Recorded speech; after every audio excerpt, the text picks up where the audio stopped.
Good morning, everybody. Happy Friday. Welcome to the channel. Thanks for tuning in. Friday reflections today. Not an awful lot to talk about, really. Usually it's sort of a talk through the week, what has happened in the week in the world of Newcastle United. Obviously we had a game Tuesday night, so that's been covered. Not a lot to talk about. No controversies, and an injury front. We didn't lose any players to injury against Everton, which makes a change, because usually we have, I think in the Leeds game we had 2 players go down, didn't we? Paul Dummett and Joelinton. No injuries. I don't think Dummett is going to be ready, from what I've heard, for Sunday's game against Villa. Callum Wilson, it's been mentioned this week that he might not be ready until the final games of the season. So that, to me, we're talking April. Massive miss. Who else? See, Isaac Hayden remains injured, but he's out the squad along with Kieran Clark and Jamal Lewis. Dan Burn, I imagine, will be available to start on Sunday. Whether he will or not, I don't know, because obviously Fabian Schär and Jamal Lascelles have looked impressive as a pair in the last couple of games. You know, we've back-to-back wins for the first time of the season. If it ain't broke, don't fix it, especially with defensive partnerships. You know, that there is such a synergy, a balance and understanding that goes into it. You know, with the flair players, the forwards, the wingers, you can afford to chop and change every now and again, particularly when you're on the front foot. But with such a solid defensive unit, there's no point in change. Come on, let me out. There's no point in changing it whatsoever, in my opinion. Jamal Lascelles obviously has he gets his injury, so hopefully he's fit. Because as I said, I've been a big critic of his the last couple of years, but the last couple of games he's been very, very good. So hopefully he remains fit for the rest of the season, for the rest of the week, not for the rest of the season really, but you know, hopefully he makes it for the weekend, because this is a massive game, really big game. Obviously Villa aren't in a relegation dogfight with us like Everton were on Tuesday, but they're still you know, I don't like playing Villa. I say I don't like playing Villa. I like playing Villa. I don't like losing to them at all. Obviously with Sunderland and Middlesbrough out of the division, in my opinion, the 3 biggest rivals, and I'm not saying rivals in terms of competing for league position, but in terms of that distaste that we don't like them, is Everton for some reason, and I don't know why. I think that's more towards us, Manchester United and Aston Villa. You know, I've often said Aston Villa, you look back and there's so much shit that has happened that they've been involved in. You look at the relegations, the sob on the Tyne thing, particularly in 2009. I believe Sir Bobby's last game was against Aston Villa when we lost.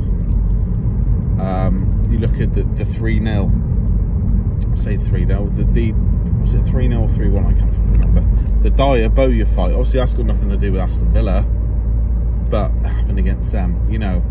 And they take great pleasure, and they took great pleasure in laughing at us when things, someone slammed the brakes on in front of me, when things were not going our way,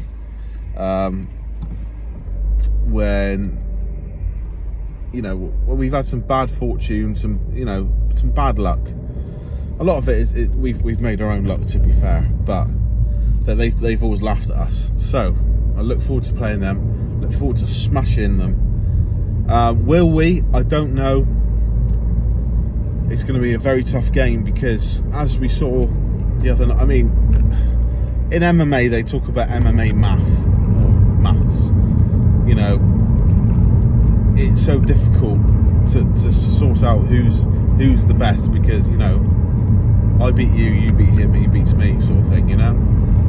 We beat Leeds, but Villa drew with Leeds, but that doesn't mean that we're going to beat Villa, you know.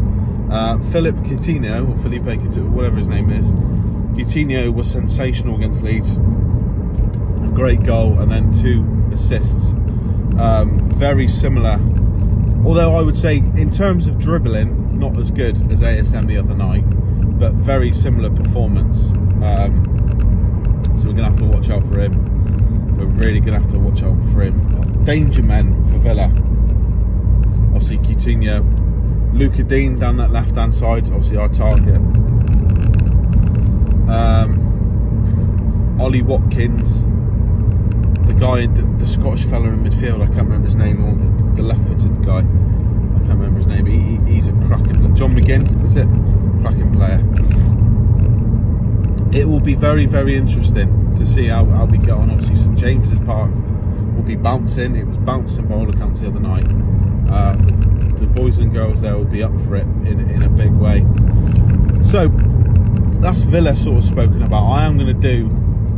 I might do another video to do with Villa. I don't want to talk about it too much because, you know, this is a Newcastle United channel, not an Aston Villa channel. But fixtures coming up. Burnley play Liverpool on Sunday, I believe, after we play Villa. So you'd like to think Liverpool, certain victory. They looked impressive again against Leicester last night. Jota bagging twice. The new signing Luiz looks very good. I imagine it's not going to take long for Salah and Mane to click back into gear after the African Cup of Nations. Norwich play Man City. I think that's at Norwich's place on Saturday. Now, obviously, Norwich, was it season before last? I think they beat Man City, didn't they? Todd Cantwell scored. But the way things are going, Man City look the business. They look different gravy. So you'd like to think Man City will deal with Norwich. Now, I think then we've got Everton playing... Oh God, I did look just now. I believe it's Everton against Leeds. No, Everton are playing Watford, sorry, I think. I don't know. Anyway, I'm pretty sure it's Everton-Watford. It's a tight game coming up. If it is those two, a draw would be lovely, wouldn't it? A Newcastle win, a City win, a Liverpool win, and a Watford and Everton draw would be fantastic. Yeah, so things could go our way. Burnley obviously dug in against Manchester United on Tuesday night. A good second half performance. I think their new striker, the Dutchman, Weghorst, was very, very good. I have a phone call coming, so I'll have to do a part 2. Cheerio.